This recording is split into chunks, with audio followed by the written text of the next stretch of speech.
ओम गुरुर्ब्रह्मा गुरुर्विष्णु गुरुर्देवो महेश्वरा गुरुर्साक्षात् परब्रह्म तस्मै श्री गुरुदेवो नमः। आप सभी को प्रणाम। आदि गुरु शंकराचार्य जी को प्रणाम। जगत गुरु श्री भगवान कृष्ण को प्रणाम। तो हम चलते हैं। अभी हमारा अभ्यास जो चालू है विवेक चूड़ामणि, जो कि एक प्रकरण ग्रंथ है, और इस ग्रंथ का शुभारंभ किया था मंगलाचरण से। तो हम भी मंगलाचरण से शुरू करते हैं। सर्व वेदांत सिद्धांत गोचरम तम गोचरम गोविंदम परमानंदम सद्गुरुं प्रणतोस्मि सद्गुरुं प्रणतोस्मि। हमने श्लोक नंबर 168 तक पढ़ा था, प्राणमय कोश। और हमने देखा था कि कैसे गुरु हमको बता रहे हैं कि मैं अन्नमय कोश भी नहीं हूँ, मैं प्राणमय कोश भी नहीं हूँ। हमें धीरे धीरे स्थूल से सूक्ष्म की तरफ ले जा रहे हैं। तो यह क्वेश्चन का आंसर जो चल रहा है, ये शुरू हुआ था 7th क्वेश्चन से। 7th क्वेश्चन जो था, जिसका पहला भाग था तयो विवेक, ये विवेक क्या है, हमें कहाँ से प्राप्त होगा। और जो दूसरा पार्ट था कथमेथा दुच्यतम, यह विवेक द्वारा हम इस आत्मा अनात्मा को कैसे अलग अलग समझेंगे, कैसे अलग अलग कर पाएंगे। तो इसके उत्तर में यह पंचकोश विवेक शुरू हुआ था, जिसको हम आत्मा अनात्मा विवेक भी कहते हैं। गुरु हमें इस पंचकोश विवेक द्वारा समझा रहे हैं कि कैसे हम ये पंचकोश भी नहीं है, हम पंचकोश से भी अलग हैं। पंचकोश का जो सबसे पहला कोश था वह था अन्नमय कोश। अन्नमय कोश मतलब अनाज से बना हुआ। अनाज मतलब जो भी हम खाते हैं, जो भी हम भोजन करते हैं, जो भी हम शरीर को पोषण देते हैं, वह सब हुआ भोजन। तो हमने सबसे पहले पढ़ा अन्नमय कोश, जो भोजन से बनता है। उसको भोजन ना मिले तो वो खत्म हो जाता है। वह जो अन्नमय कोश है, यह भी आत्मा नहीं हो सकता, क्योंकि उसका अपना खुद अनुभव नहीं है।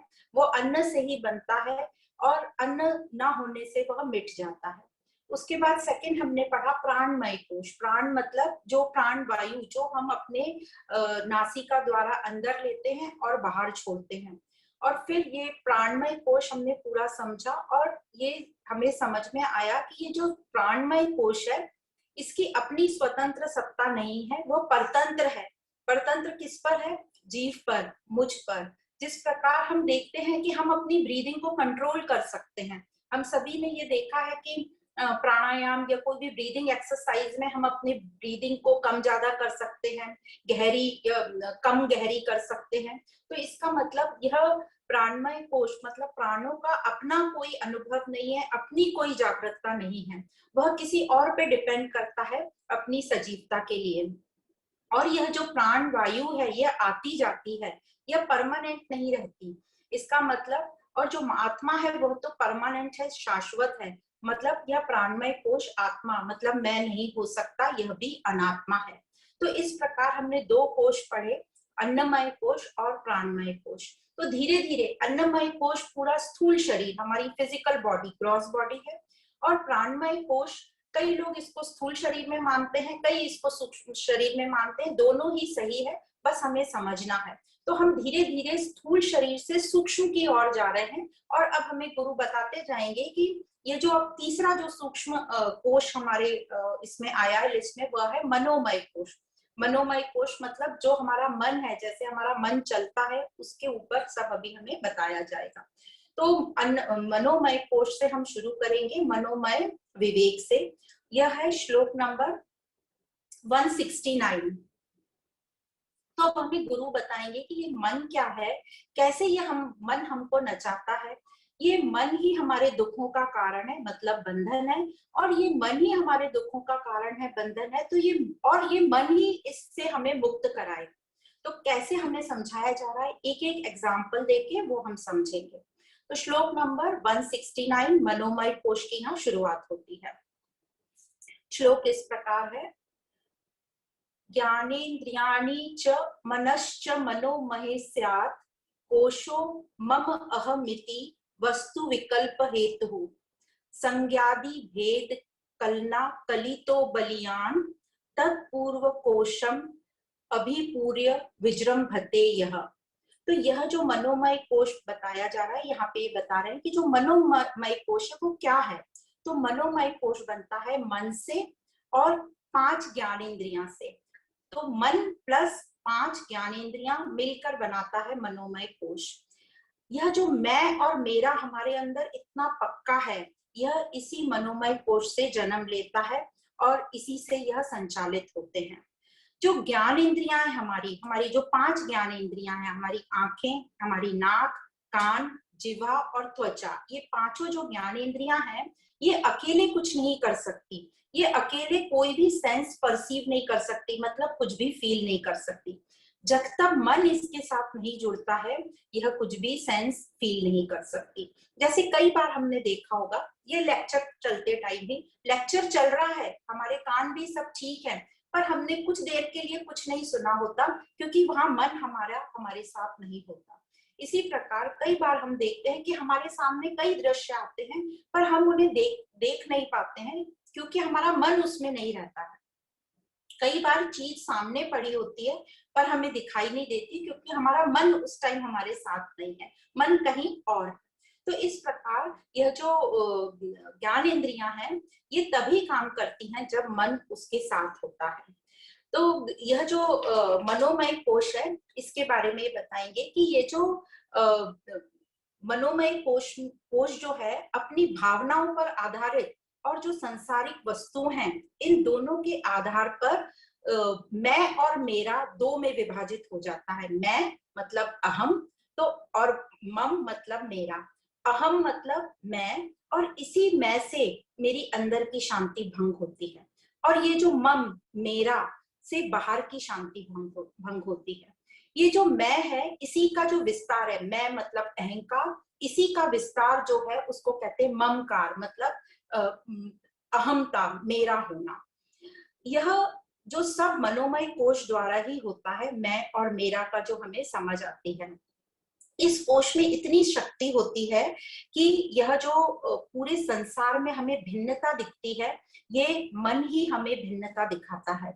जितने भी अनेक प्रकार हम देखते हैं, जैसे नाम, रूप, रंग, देश इत्यादि, यह सब मन हमें दिखाता है। और फिर जब ये सब हमारे अंदर, मतलब ये जो बाहर की पूरी सृष्टि, नाम, रूप, रंग, शेप, साइज, जो भी हमें दिखाई देता है, वो सब हमारे मन में रजिस्टर हो जाती है, और हमारे मन में ये पूरा संसार बस जाता है। कैसे बसता है? सही का तो संसार अंदर जा नहीं सकता, तो ये बसता है हमारे अनुभवों में और हमारे विचारों में, मतलब हमारे थॉट्स में और हमारे एक्सपीरियंस में।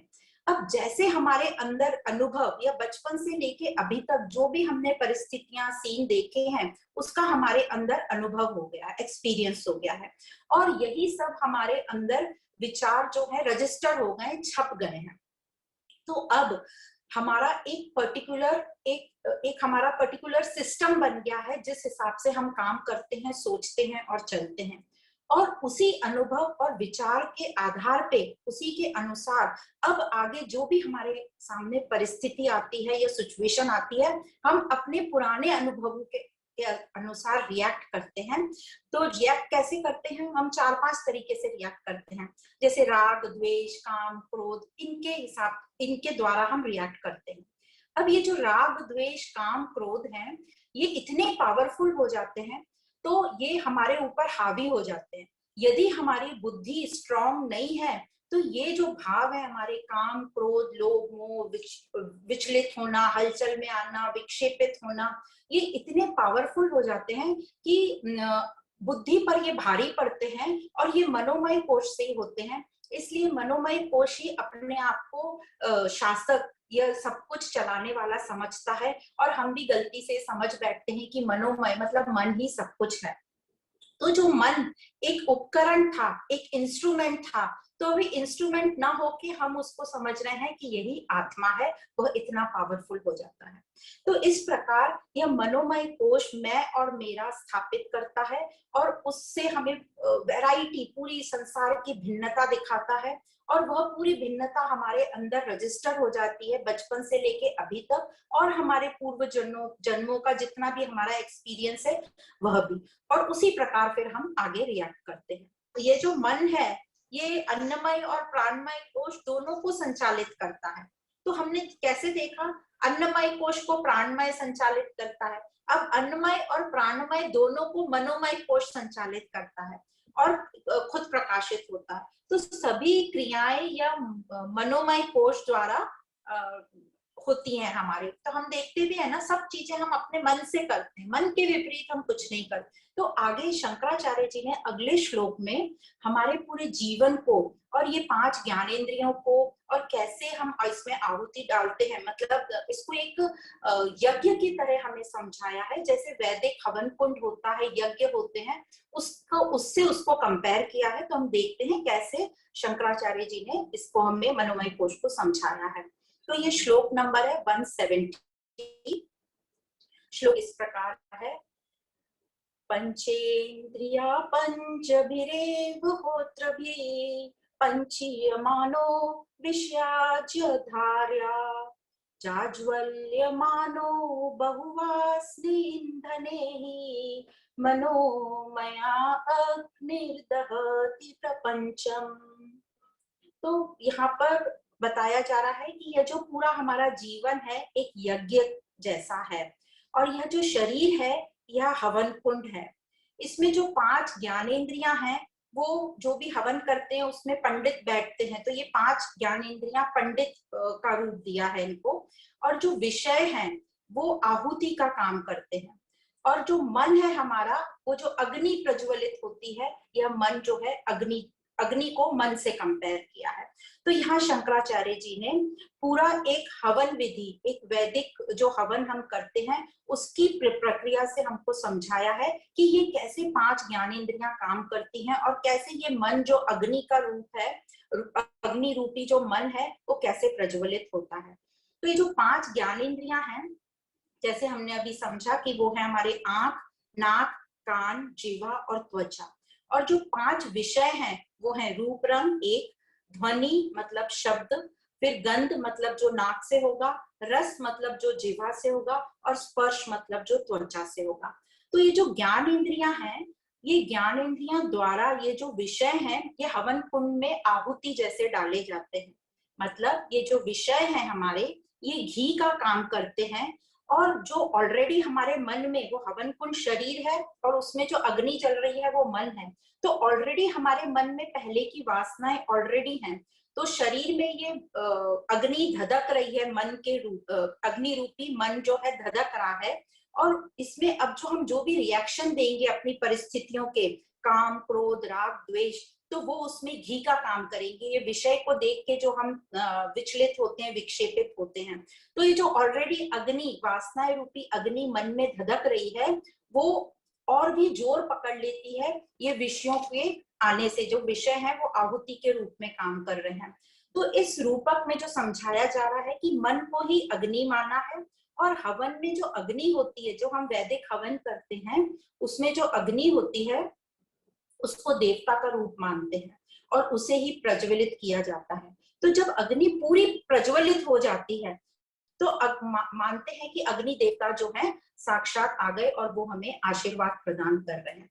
अब इस मन वाले यज्ञ में जो मन धधक रहा है, अग्नि पूरी प्रज्वलित हो गई है, विषयों ने मन में और घी डाल दिया है, और पूरा जो है मन जो अग्नि रूपी देवता है वो प्रकट हो गया है और वो आशीर्वाद दे रहा है। तो यहाँ पर वो क्या आशीर्वाद दे रहा है, वह यह जो मन है वो आशीर्वाद दे रहा है कि ये जो भिन्नता दिख रही है मन से, यह ऐसी ही बनी रहे।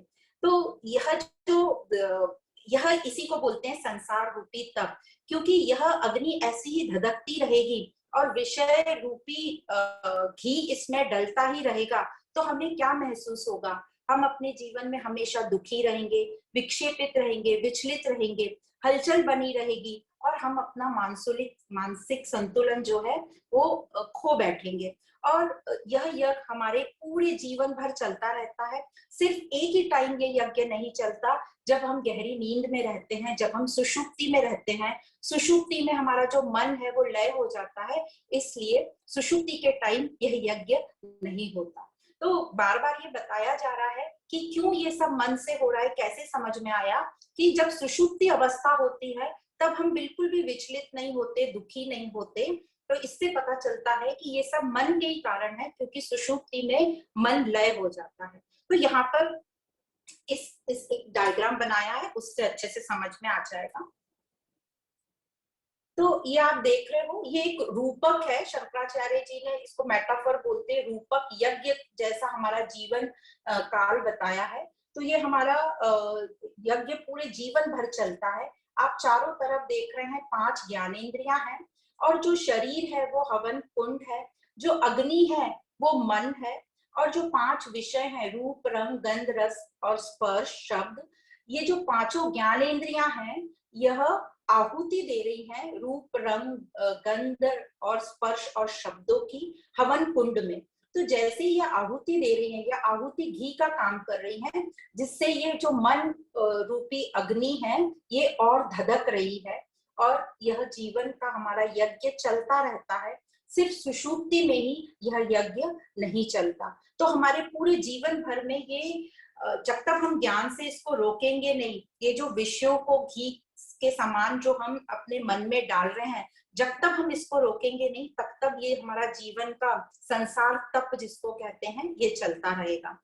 तो मनोमय कोश जो है वो हमेशा प्रज्वलित रहता है, काय से? वासनाओं से।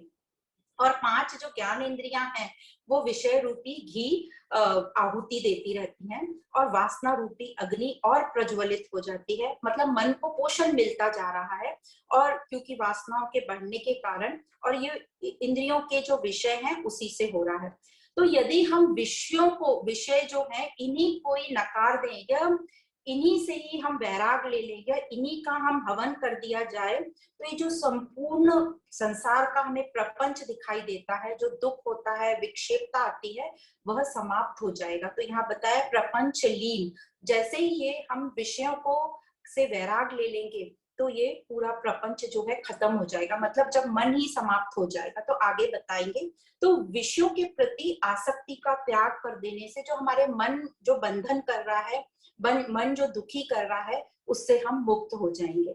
अब विषयों के प्रति आसक्ति का त्याग कैसे होगा, ये आगे श्लोक नंबर 177 में बताया गया है, पर अभी फिलहाल मन को ही और एक्सप्लेन किया गया है कि ये मन और क्या करता है।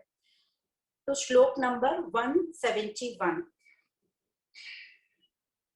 नाहस्त्याविद्या मनसोतिरिक्ता मनोहविद्या भवबन्ध हेतु, तस्मिन् विनष्टे सकलं विनष्टं विजृम्भतेऽस्मिन् सकलं विजृम्भते।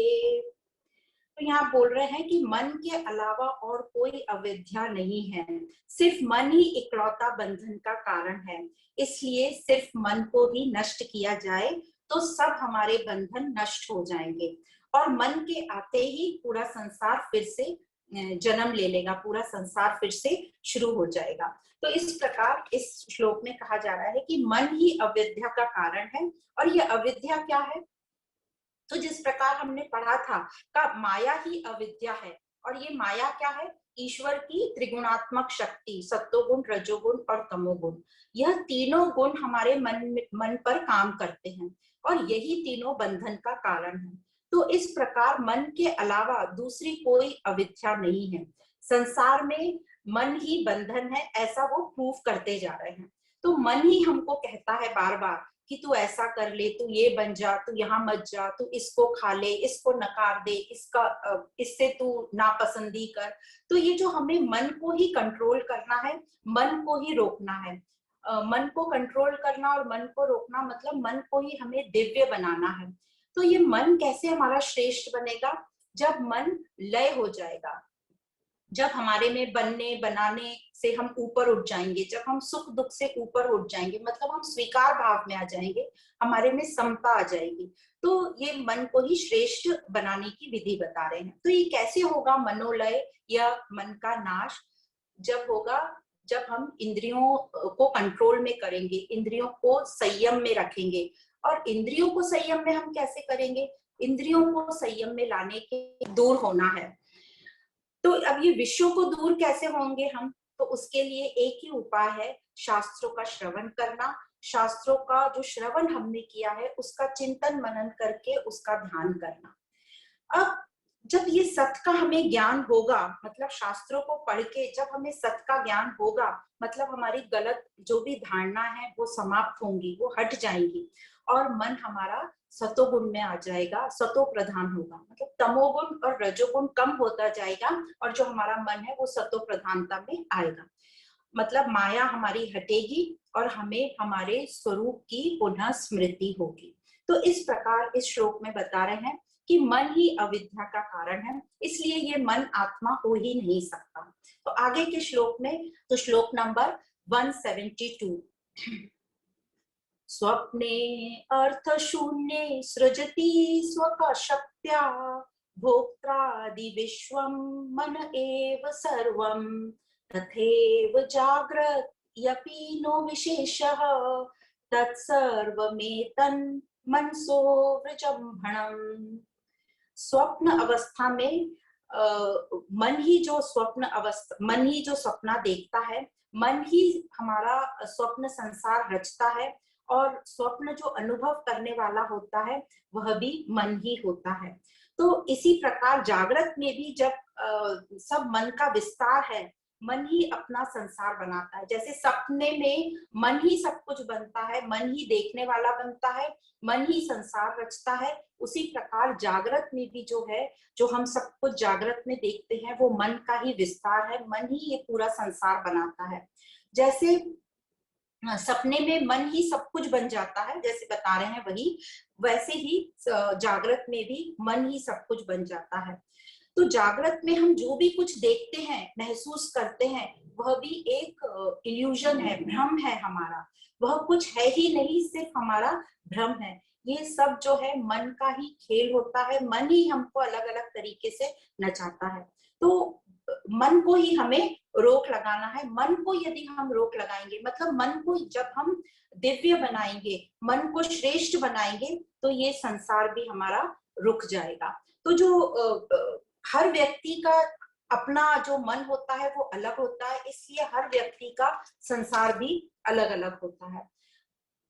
अब आगे जो बता रहे हैं, हम सबका जो मन है यही कारण है, हम सभी को ये जो भ्रमित कर रहा है अज्ञान का, और जो सब हमारे अनुभव हो रहे हैं वो सब हमारे मन ही पैदा कर रहा है, मन ही अलग अलग भाव पैदा करने में सक्षम है। तो इस मन पर ही हमें काम करना है, इस मन को ही रोकना आवश्यक है। जैसे बोलते हैं ना कि जितना हम समंदर के अंदर जाएंगे उतना हमें हीरे मोती मिलेंगे, तो उसी प्रकार यहाँ गुरु बोल रहे हैं, जितना अपने अंदर की तरफ जाओगे, जितना अपने अंदर डाइव करोगे, गहराई में जाओगे, अपनी चेकिंग करो, उतने ही हम अपने स्वरूप के निकट पहुंचेंगे। तो जिस प्रकार एक दृष्टांत के हम समझते हैं कि एक व्यापारी ट्रेन में ट्रेवल कर रहा था और उसके पास बहुत सारा धन था। एक और व्यक्ति जो कि एक चोर था, उसको पता था कि इस व्यापारी के पास बहुत सारा धन है, तो वो उस व्यापारी के पास में जाके ट्रेन में बैठ गया। उसको लगा जब व्यापारी उठेगा रात में कहीं टॉयलेट के लिए, तब मैं उसका ये धन उससे चुरा लूंगा। और ऐसा ही हुआ, वो व्यापारी टॉयलेट के लिए जब उठा तो यह जो चोर था उसने उस व्यापारी का पूरा सामान खोज लिया और उसको वो धन नहीं मिला। तो जब व्यापारी वापस लौटा तो चोर ने पूछा कि आपके पास तो बहुत सारा धन था, मैंने तो सब जगह खोजा पर कहीं नहीं मिला। तो ये व्यापारी ने कहा कि मैंने वो जो धन की पोटली थी वो तुम्हारे तकिए के नीचे छुपा दी थी।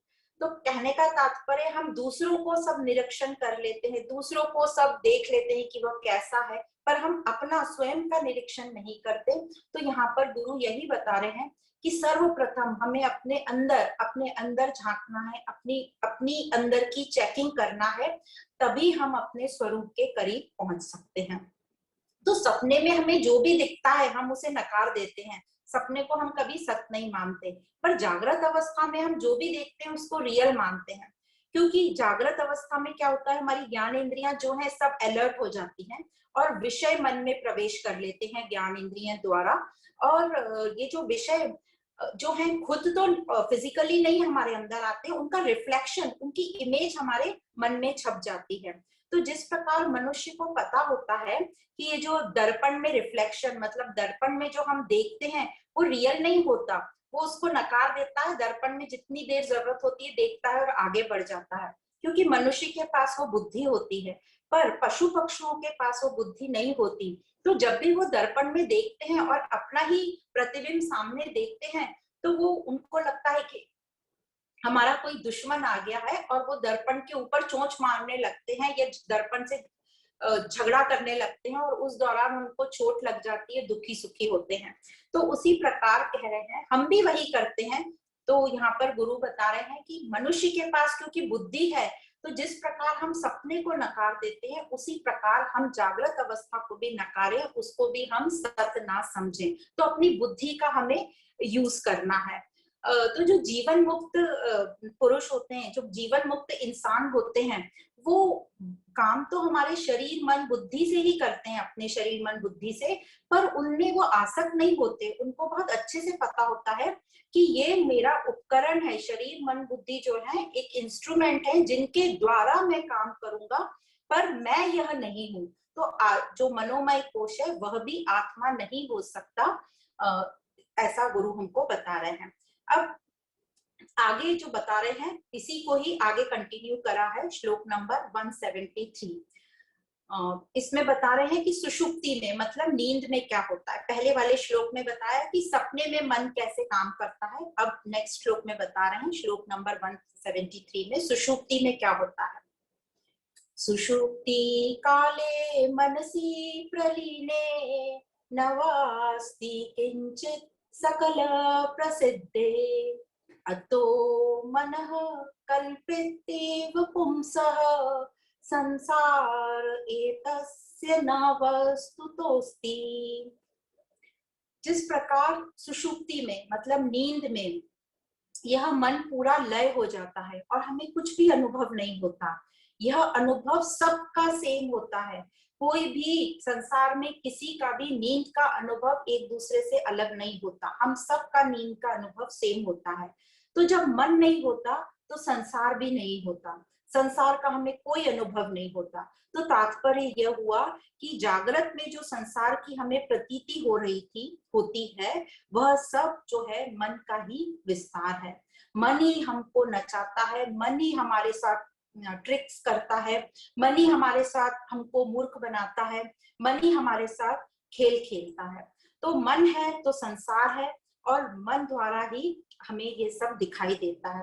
तो इसके ऊपर उठने के लिए, मतलब संसार से, हमारे ये दुख सुख से ऊपर उठने के लिए क्या उपाय है, मन से ऊपर उठने के लिए क्या करना है, तो मन को ही समाप्त करना है। मन समाप्त होगा जैसे कि सुषुप्ति में, तो हम जो मुक्त अपने स्वरूप के निकट पहुंचेंगे, हमें दुख सुख भी कम होगा, और जैसे जैसे हमारा मन पूरा लय हो जाएगा तो पूरा हम मुक्ति अपने स्वरूप का साक्षात्कार कर पाएंगे।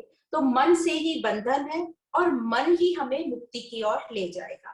तो आगे का जो बताया है श्लोक, उसमें शंकराचार्य जी बताना चाह रहे हैं कि कैसे मन ही बंधन है और मन ही हमको मुक्त कराएगा। तो एग्जाम्पल दिया है बादलों का, हवा और बादलों का। तो ये श्लोक नंबर है 174। वायुनान्येते मेघ पुनस्तेनेव नियते मनसा कल्पयते बंध मोक्षस्तेनेव कल्पयते। तो वायु बताया, जिस प्रकार वायु जो है मेघों को इकट्ठा कर लेती है, मतलब जैसी हवा चलती है तो बादल सब इकट्ठा हो जाते हैं, और वायु ही मेघों को छिन्न भिन्न करते हैं। तो हवा ही बादलों को इकट्ठा करती है, और वही हवा जो बादलों को अलग अलग छिन्न भिन्न कर देती है। तो जिस प्रकार वायु जब मेघों को इकट्ठा कर लेती है, बादलों को इकट्ठा कर लेती है, तो वो सूर्य को ढक ढक देती है। तो उसी प्रकार मन में जो हमारे विक्षेप आते हैं और मन में जो हमारे नेगेटिव विचार आते हैं, वो सब आत्मा को ढक लेते हैं। और यही विक्षेप जो है जब मन के दिव्य होने से कम हो जाता है, मतलब जब हमारा मन सतोगुण प्रधान हो जाएगा, तमोगुण और रजोगुण कम होता जाएगा, तो हम अपने स्वरूप को प्राप्त कर पाते हैं। तो मन ही बंधन का कारण है। जिस प्रकार वायु मेघों से सूर्य को ढक देती है, और वही मन जो है इस बंधन से हमें मुक्त करेगा, जिस प्रकार वायु मेघों को फिर से अलग अलग बिखेर देती है। तो यह जो मन है आत्मा और संसार के बीच में खड़ा है। एक तरफ देखेंगे तो आत्मा है, दूसरी तरफ देखेंगे तो संसार है। तो जो मुंडक उपनिषद का एक हम पहले भी एक एग्जाम्पल समझे थे, वृक्ष और दो चिड़िया का। तो ये जो वृक्ष और दो चिड़िया का एग्जाम्पल है, ये मुंडक उपनिषद से लिया गया है और उसी में इसको स्पष्ट किया गया है। तो बताया जाता है कि एक वृक्ष पर, मतलब शरीर हुआ हमारा वृक्ष, इस पर एक साथ रहने वाली तथा सखा भाव रखने वाली दो पक्षियां हैं, दो चिड़िया हैं। एक चिड़िया का नाम है जीवात्मा और दूसरी चिड़िया का नाम है परमात्मा।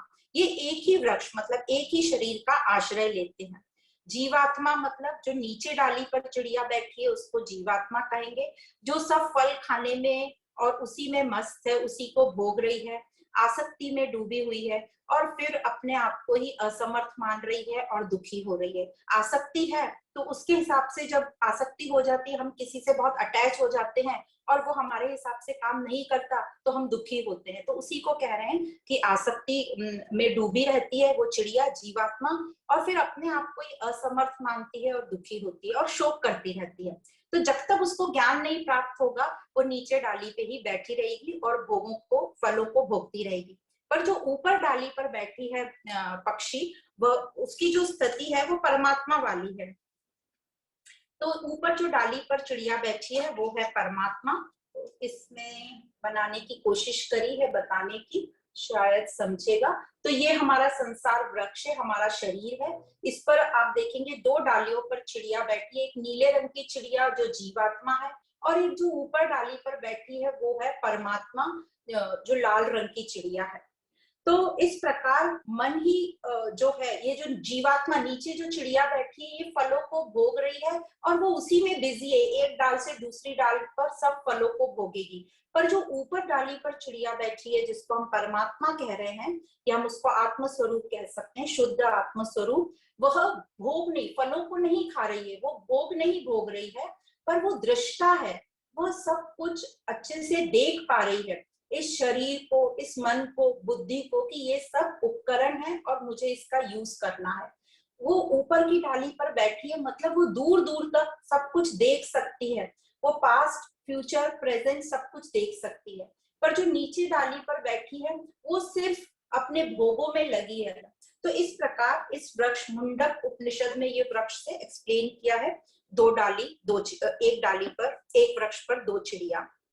तो इस प्रकार जो जीवात्मा का जो स्वरूप है मन के ही कारण है और मन के लय होने पर यह शुद्ध आत्मा हो जाता है। मतलब नीचे डाली वाली चिड़िया को जब ज्ञान प्राप्त हो जाएगा तो उसकी स्थिति ऊपर डाली वाली चिड़िया जैसी हो जाएगी। तो इस प्रकार मन ही बंधन व मुक्ति का कारण है। तो आगे के श्लोक में हमें और एक्सप्लेन किया जाएगा कि किस प्रकार ये मन ही बंधन और मुक्ति का कारण है। श्लोक नंबर 175। देहादि सर्व विषय परिकल्प रागम वध्नाति तेन पुरुषं पशुवेद गुणेन वैरस्य मत्र विश्वत् सुविधाय पश्चात् येनं विमोच्यति तन्मन एव बंधात्। यह जो मन है कैसे मनुष्य को बांधता है इस श्लोक में एक्सप्लेन किया गया है। ये मन हमारे शरीर और विषयों से आसक्त कराता है। ये मन हमको हमारे शरीर और जितने भी विषय दिखते हैं उनसे आसक्त कराता है और यही आसक्ति हमें हमारे लिए रस्सी का काम करती है। जिस प्रकार जानवरों को रस्सी से बांधा जाता है तो उनका जो उनकी स्वतंत्रता खत्म हो जाती है और उनका मूवमेंट भी बहुत लिमिटेड हो जाता है, वो बस थोड़ी थोड़ी देर दूर तक ही घूम सकते हैं। उसी प्रकार ये जो आसक्ति है ये हमें बांध देती है, जैसे पशुओं को रस्सी से बांधा जाता है उसी प्रकार ये आसक्ति हमें, आसक्ति रूपी रस्सी हमें बांध कर रख देती है और यही हमको बंधन लगता है। तो यहाँ पर जो गुण शब्द यूज किया है, गुण के दो मतलब है। एक तो गुण का हमने पहले भी समझा है कि गुण का मतलब रस्सी होती है और दूसरा यहाँ पर हमें बताया जा रहा है गुण का मतलब हमारे मन का स्वभाव, हमारे मन का जो मूड हम बोलते हैं ना, हमारा मन नहीं हो रहा, हमारा मूड नहीं है, तो उसको भी यहाँ पर गुण कहा गया है। तो जैसे बताया जा रहा है वापस कि जब कोई जानवर को रस्सी से बांध देते हैं तो उसकी स्वतंत्रता खत्म हो जाती है।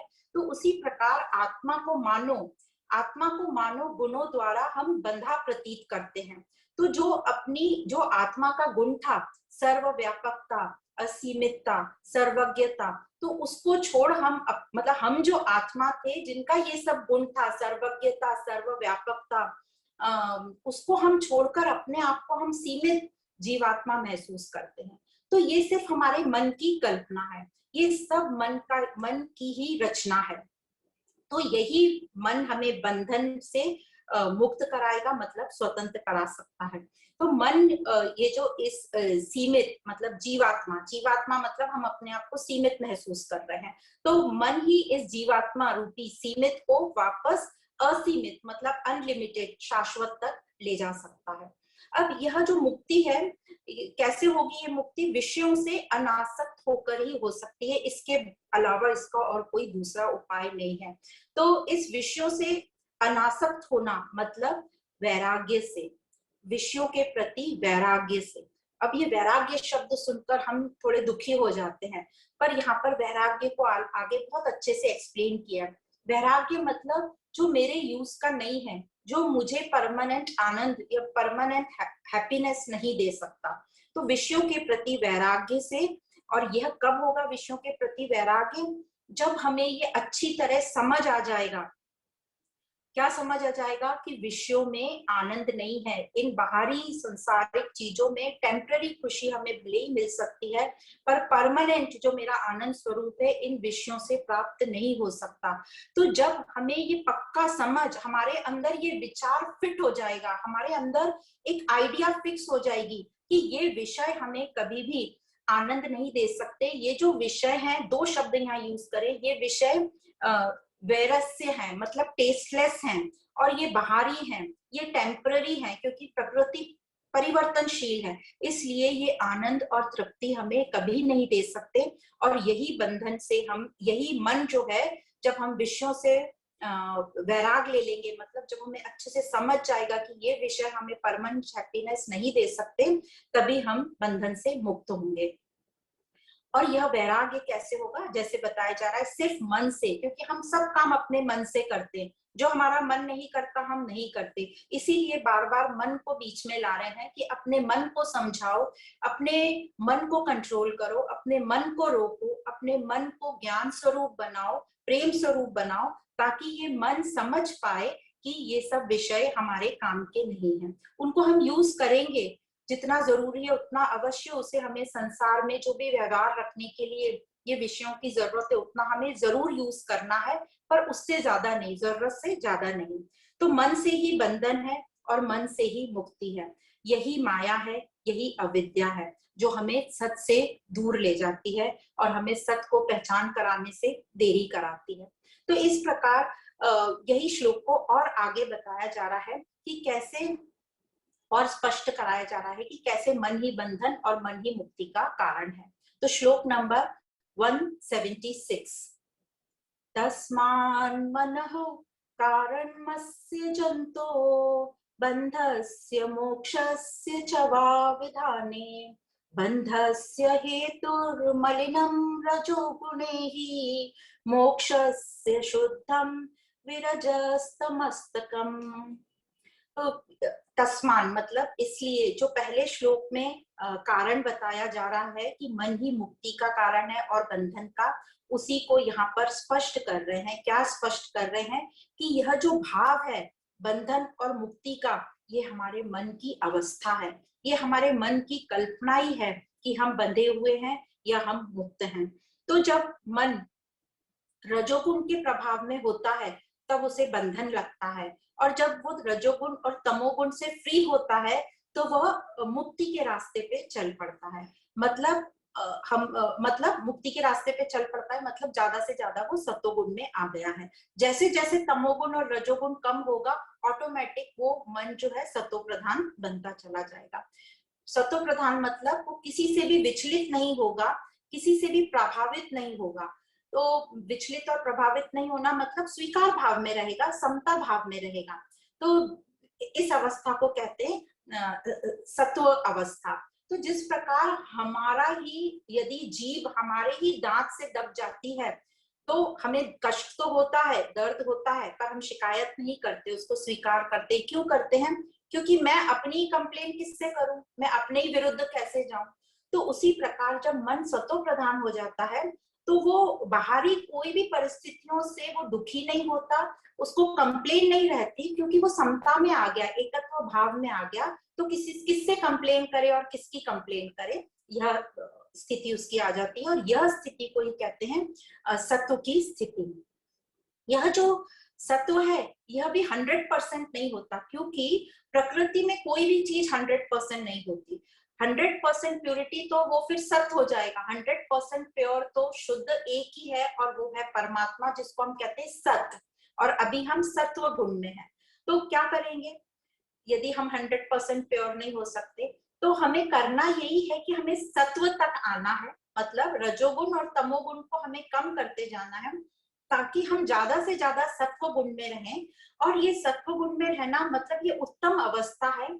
और इस अवस्था को सहज अवस्था भी कहते हैं। तो हम सहजता में रहते चले। तो करना क्या है हमको? हमको सिर्फ प्रैक्टिस करनी है कि हम सहजता में रहते चले जाएं। बार बार अपने आप को सहज बनाओ कि मैं सहज कैसे रहूं। मतलब हम कुछ बने नहीं। जैसे हम अपने आप के ऊपर बहुत सारी उपाधियां डाल लेते, उपाधियां तो आती हैं पर हमें उससे अहंकार हो जाता है। तो बार बार अपने आप को समझाएं कि ये जो उपाधियां हैं ये मैं नहीं हूं, मैं तो इन सब से अलग हूं। तो सहज, जितना हम सहजता में रहते जाएंगे उतना हम अपने स्वरूप के करीब निकट आते जाएंगे। तो जिस प्रकार एग्जाम्पल जैसे, तो हमें करना क्या है? फिर से अपनी अंदर की चेकिंग करनी है। बार बार रोज हमें ये अभ्यास करना है कि कहाँ कहाँ हम थोड़ा गलत चले गए, और उसको बैठ के हमें करेक्ट करने की कोशिश करनी है। तो कहाँ कहाँ हमने शिकायत करी, कहाँ कहाँ हमने विक्षेपता आई, किस चीज को हमने शिकायत में परिवर्तित कर दिया। तो ये शुरू होता है हमारी पसंद और नापसंद से। तो जैसे ही हमारी पसंद और नापसंद बचपन से ही शुरू हो जाती है तो वहीं से हम चॉइसेस शुरू कर देते हैं। और जैसे ही हमारी नापसंदीदा वाला काम होता है तो हमें क्रोध आता है, विक्षेपता आती है, और फिर हम वैसे रिएक्ट करते हैं। तो कई शास्त्रों में कहते हैं कि चॉइसलेसनेस, अपने को कोई चॉइस ही मत दो, सहज रहो, जो आ रहा है उसे स्वीकार करो। तो एग्जाम्पल देते हैं, जिस प्रकार सृष्टि में अनेक रूप रंग हैं, पर जो दृष्टि है उसको, उस पर असर नहीं होता। जो दृष्टि है वो तो सबको देखती है। जो विजन है हमारा, जो दृष्टि है वो सबको सपोर्ट करती है, किसी से शिकायत नहीं करती कि ये काला रंग है, ये मैं नहीं देखूंगा, ये सफेद है, मेरे को ज्यादा पसंद है, ऐसा कुछ भी नहीं करती। वो सभी रंगों को इक्वली सपोर्ट करती है। पर वो जो मन होता है वो अंदर से पसंद और नापसंद करके डिसाइड करता है। तो जिस प्रकार हमारी ये ज्ञान इंद्रियां हैं जो सबको सपोर्ट करती हैं, जैसे कानों में कोई भी ध्वनि पड़े वो उसको सपोर्ट करेगा, तो उसी प्रकार हमको भी हर परिस्थिति में स्वीकार भाव में रहना है, किसी से भी विचलित नहीं होना है, शिकायत नहीं होनी, किसी को अपोज नहीं करना है, ना ही किसी से हमें प्रभावित होना है। तो यही है सत्व। तो सत्व की स्टेज पे हमें आना है। जितना हम सत्व की स्टेज पे आएंगे, जितना हम सहज रहेंगे, उतना हम अपने स्वरूप के करीब आएंगे। अब कैसे पता चलेगा कि हम स्वरूप के करीब आ रहे हैं? हमारे अंदर शांति रहेगी, अथाह आनंद रहेगा, और आपको लगेगा कि आपकी जो एनर्जी है, आप बहुत आप एनर्जेटिक फील करोगे। क्योंकि ये विक्षेपता, ये शिकायतें, ये विक्षेपता हमारी इतनी एनर्जी ड्रेन कर देती है, तो हम बहुत ही परेशान हो जाते हैं और हमारा मानसिक संतुलन जो है बिगड़ जाता है। अब कई को लगता है कि ये जो हम मुक्ति की बात कर रहे हैं ये आत्मा की मुक्ति की बात कर रहे हैं। तो हम फिर से ये क्लियर करेंगे यहाँ कि जो आत्मा है वो तो सत्य है, उसको तो सत्य को कोई बंधन होता ही नहीं, है ही नहीं उसको बंधन। तो जो उसको बंधन ही नहीं है तो उसको मुक्त क्या करना है? मुक्त करने की बात ही नहीं आती। तो आत्मा की मुक्ति की हम यहाँ बात नहीं कर रहे हैं। मुक्ति सिर्फ हम बंधन के संदर्भ में कहते हैं। तो जो मुक्त है ही, उसके लिए बंधन क्या है? तो उस बंधन नहीं है तो उससे छूटना भी नहीं है। तो आत्मा की मुक्ति की बात नहीं कर रहे हैं यहाँ। जो बंधन और मुक्ति की बात कर रहे हैं ये सिर्फ एक अवस्था है जो हमारे मन के संदर्भ में हम कह रहे हैं। ये काल्पनिक है, हम ही अपने अंदर कल्पना करते हैं कि हम बंधे हुए हैं, हम लिमिटेड हैं, और हमें दुख है, हमें सुख है, क्योंकि हम सबको रियल मान के सत्य मानकर बैठे हैं। तो मुक्ति आत्मा की नहीं है, ये मन के संदर्भ में कही जा रही है। ये बंधन और मुक्ति एक अवस्था है। तो ये मन को हम कैसे मुक्त करें, ये मन कैसे मुक्त होगा? तो आगे के श्लोक में, श्लोक नंबर 177 में ही ये बताया जा रहा है कि कैसे यह जो मन है यह मुक्त हो सकता है। विवेक वैराग्य गुणातीरेकात् शुद्धत्वमासाद मनो विमुक्तये भवत्यतो बुद्धिमतो मुमुक्षोः स्थाभ्यां दुराभ्यां भवितव्यमग्रे। तो यह बोल रहे हैं विवेक वैराग। तो फाइनली हमारी बात यही आती है विवेक और वैराग से। जब मन जो है विवेकी होगा, वैरागी होगा, तो वह मन शुद्ध कहलाएगा। तो मन विवेक और वैराग्य से ही शुद्ध होता है और तभी मुक्ति की ओर चल पड़ता है, मतलब वह मुक्ति की ओर उस राह पर चल पड़ता है। तो जो एक साधक यदि मुक्ति चाहता है, मतलब यदि हम सब एक मुक्ति चाहते हैं, मतलब मुमुक्षु हैं हम मुक्ति के लिए, तो उसके लिए विवेक और वैराग्य इन दोनों को पक्का करना सबसे इंपॉर्टेंट है। ये सबसे नंबर 1 चीज है जो हमें मुक्ति यदि हम चाहते हैं तो उसके लिए हमें करना है। यही दो जो है विवेक और वैराग होंगे तो मन शुद्ध होगा। विवेक मतलब हम सबने पढ़ाई है, विवेक मतलब जो सत्य और असत को डिफरेंशिएट करने में हमारी मदद करता है। जब विवेक हमारे में आ जाता है, मतलब जब हमारी बुद्धि विवेकवान हो जाती है, तो हम सत्य और असत, रियल और अनरियल को डिफरेंशिएट कर पाते हैं। आत्मा और अनात्मा में को अच्छे से अलग अलग समझ पाते हैं, मतलब प्रकृति और पुरुष को अच्छे से समझ पाते हैं। और वैराग्य मतलब जब हमारे में वो क्षमता आ जाती है विवेक द्वारा कि जो असत्य है उसे मैं नकार दूं, उससे मैं वैराग्य ले लूं। तो यह क्षमता आना कि जो असत्य है, जो मेरे यूज की नहीं है, उसे मैं नकार दूं। तो विवेकी जो व्यक्ति होता है वह, उसके पास कभी भी मिसअंडरस्टैंडिंग का कोई स्कोप नहीं रहता, क्योंकि वो सत्य और असत को अच्छी तरह जानता है। तो यह विवेक और वैराग हमारे में आएगा कैसे? तो विवेक और वैराग आएगा शास्त्रों का जब हम श्रवण करेंगे, और उस श्रवण करके जब हम मनन चिंतन करेंगे, तभी हमारा विवेक बहुत स्ट्रांग होगा, दृढ़ होगा। सत असत का हम भेद करना अच्छे से जान पाएंगे। और जितना हमारा विवेक स्ट्रांग होगा, उतना हमारा वैराग्य, डिस्पैशन बढ़ेगा। और जितना हमारा वैराग्य बढ़ेगा, विवेक और स्ट्रांग होता जाएगा। तो इस प्रकार ये विवेक और वैराग जो है, दोनों एक दूसरे को सपोर्ट करते हैं। तो जितना हम अपना विवेक बढ़ाएंगे, मतलब अपनी बुद्धि को प्रज्ञावान बनाएंगे, उतना हम वैराग्य को समझ पाएंगे। मतलब हमें समझ पाएगा कि यह असत है और यह मेरे काम की नहीं है, इससे मैं आसक्त नहीं हूँ। तो उतना हमारा वैराग्य स्ट्रांग होता जाएगा। अब जैसे जैसे विवेक वैराग स्ट्रांग होता जाएगा, तो क्या होगा, हमारा जो रजोगुण और तमोगुण है वो कम होता जाएगा। तो जैसे जैसे रजोगुण और तमोगुण कम होता जाएगा, मतलब हमारी विक्षेप शक्ति कम होती जाएगी, हमारी आवरण शक्ति, अज्ञान कम होता जाएगा। तो इस प्रकार हमारा मन जो है शुद्ध होता जाएगा। पर मन शुद्ध तो हो जाएगा, पर मन जो है ये सत्य को नहीं जान सकता। क्यों नहीं जान सकता ये मन सत्य को? क्योंकि यह तो एक उपकरण है, और ये जो मन है ये सत्य से ही प्रकाशित हो रहा है। तो जैसे वो टॉर्च और बैटरी वाले एग्जाम्पल से समझ लो, टॉर्च जो है सामने की लाइट वो मन है, और बैटरी सत्य है जिससे वो प्रकाशित हो रहा है। तो यही जो टॉर्च के आगे की लाइट है वो अपनी खुद की बैटरी को नहीं देख सकता। तो उसी प्रकार ये जो मन है ये उपकरण है, तो ये सत्य को नहीं देख सकता। हाँ, फिर हम क्यों मन को इतना इंपॉर्टेंस दे रहे हैं, ये सत्य तक नहीं जा सकता।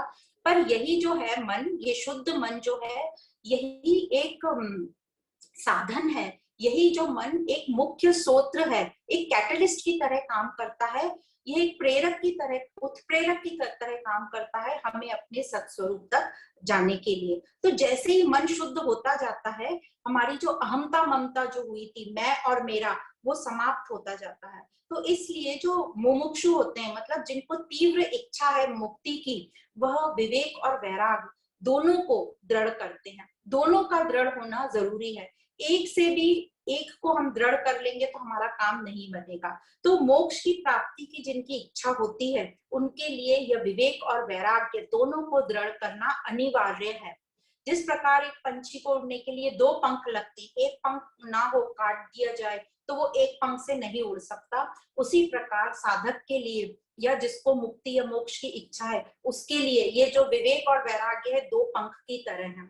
अब समझो सिर्फ एक ही पंख हो, किसी ने सिर्फ अपना विवेक बहुत स्ट्रांग कर लिया और उसको प्रैक्टिस नहीं किया, जैसे अब हम भाषण दे रहे हैं इतना, पर प्रैक्टिस नहीं की, थ्योरी सब पता है पर प्रैक्टिस नहीं करी, तो ये हमारा वैराग होगा ही नहीं, तो ये कुछ काम नहीं आएगा। उसी प्रकार हमने विवेक नहीं लिया और वैराग्य कर दिया, जैसे हम कई बार जिद में कह देते हैं ना बिना ज्ञान के कि मैंने तो ये छोड़ दिया, मैंने वो छोड़ दिया, और या कुछ भी मौन धारण कर लिया, तो बाहर से मौन धारण कर लिया पर अंदर बहुत हमारी विचार चल रहे हैं, तो ये विदाउट विवेक का वैराग हो गया, तो ये भी लंबे समय तक नहीं जाएगा। इसलिए कहते हैं वैराग होने के लिए पहले विवेक का होना बहुत जरूरी है, और ये विवेक ही हमको सही वैराग्य कराएगा, और विवेक के साथ जो वैराग्य होगा वो लंबे एंड तक हमें ले जाएगा। नहीं तो जो सिर्फ हम विदाउट विवेक वैराग्य ले लेंगे, मतलब बहुत सारी चीजें छोड़ देंगे, तो वो हम जल्दी से वापस उसमें अपने फिर से जो अपने हमको जो रियल और अनरियल में डिफरेंस नहीं पता था उसी में आ जाएंगे, क्योंकि हम परेशान हो जाएंगे, क्योंकि हमें पता नहीं है कि ये हम क्यों छोड़ रहे हैं। जब हमें कोई चीज पता होती है कि हम ये क्यों कर रहे हैं, हमें अपना एम पता होता है, तो हम उसको कंटिन्यू करते हैं। तो ये जो जिद से हम वैराग ले लेते हैं उसमें हमें ज्ञान नहीं होता, हमें पता नहीं होता कि हमारा एम क्या है, हमारा गोल क्या है, और जब हमें अपना गोल और एम नहीं पता होता तो वो चीज हम बीच में ही छोड़ देते हैं, हम परेशान हो जाते हैं अपने आप से। इसलिए कहा जाता है कि विवेक और वैराग दोनों को दृढ़ करना है। जो लास्ट लाइन है स्तभ्याम दृढ़ाभ्याम, मतलब दोनों को हमें दृढ़ करना है, तभी हम समग्रता को प्राप्त हो पाएंगे। तो इस प्रकार हम प्रैक्टिकल लाइफ में देखते हैं कि कई बार हमारी डेली लाइफ में बहुत सारे कंफ्यूजन आते हैं कि मैं ये करूं कि वो करूं, बहुत सारे डाउट्स आते हैं मेरे लिए क्या सही है क्या सही नहीं है। तब यदि विवेक हमारे पास होगा किसी भी सब्जेक्ट में, उसका हमें ज्ञान होता है, विवेक होता है, हम डिफरेंस करना जानते हैं, तो हमें उस विवेक से मदद मिलती है। कर कई बार हम लोग हमें बताते भी और हमारा भी विवेक स्ट्रांग होता है, पर हम विवेक से भी काम नहीं लेना चाहते। क्यों? क्योंकि इमोशंस, हमारे भाव बहुत पावरफुल हो गए हैं, तो हम वो भावों के दबाव में, इमोशंस के दबाव में आ जाते हैं और विवेक से काम नहीं लेते। तो जब हम कई बार ऐसी सिचुएशन आ जाती है कि ये करना है कि छोड़ना है, करना भी नहीं है और पकड़े भी रखना है, मतलब बहुत डाउट वाली सिचुएशन आ जाती है, पर हम विवेक से काम नहीं करना चाहते, तो फिर हम कुछ नहीं कर सकते। यदि हम विवेक से काम नहीं करना चाहते तो फिर हम जो हमें जो इतना हम वो अपना दुखों का बखान करते हैं, रोते रहते हैं, फिर हम उसको भी करना हमें छोड़ना पड़ेगा। इसका ये मतलब होता है कि हम उन दुखों से मुक्ति नहीं होना चाहते, हमें वो जो प्रॉब्लम है उन्हीं को हम अपना सिद्ध करते रहते हैं कि मेरे पास कितने दुख हैं और उसका कारण क्या है। दूसरों को हम समझते हैं कि उनको समझेगा ही नहीं हमारे दुखों का प्रॉब्लम, मतलब वो विवेक का साथ नहीं लेना चाहते, मतलब वो मुक्त होना नहीं चाहते अपनी प्रॉब्लम से। उनको ये संसार का ये जो भी उनकी प्रॉब्लम है उसको उनके साथ रहना अच्छा लगता है, सिर्फ रोते रहना उनका एक स्वभाव पड़ गया है।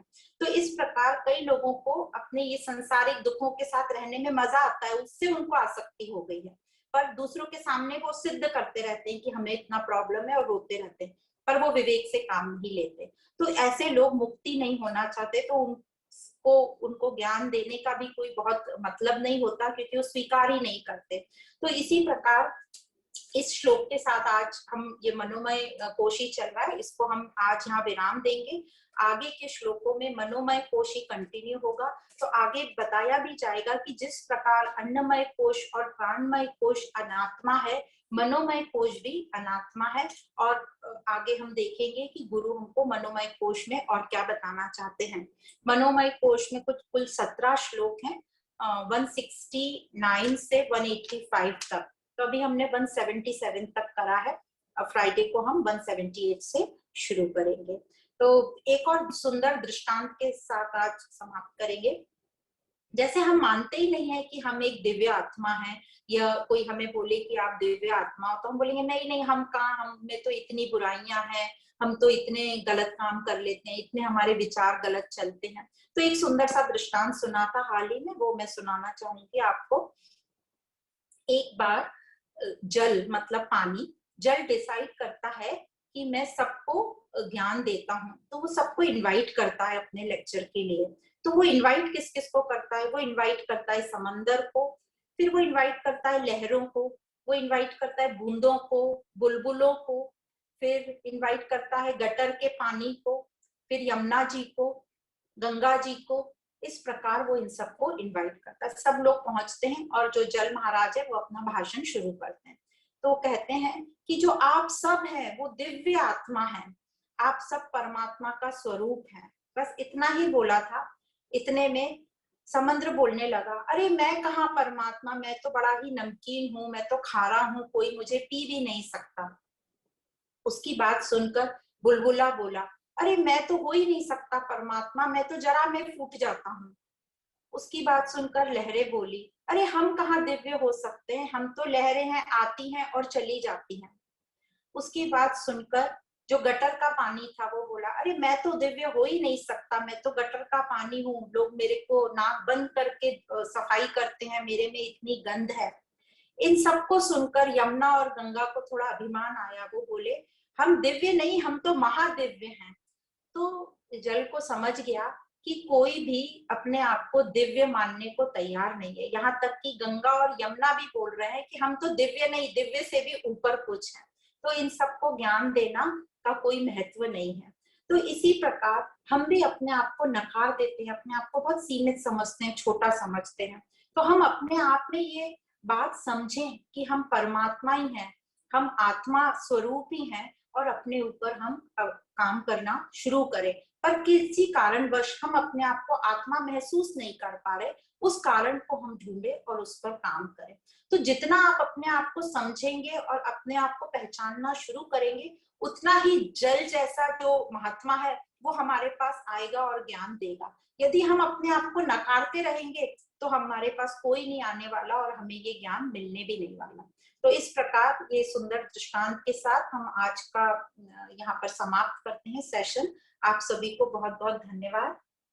ओम पूर्णमदः पूर्णमिदं पूर्णात् पूर्णमुदच्यते पूर्णस्य पूर्णमदाय पूर्णमेवावशिष्यते। ओम शांति शांति शांति।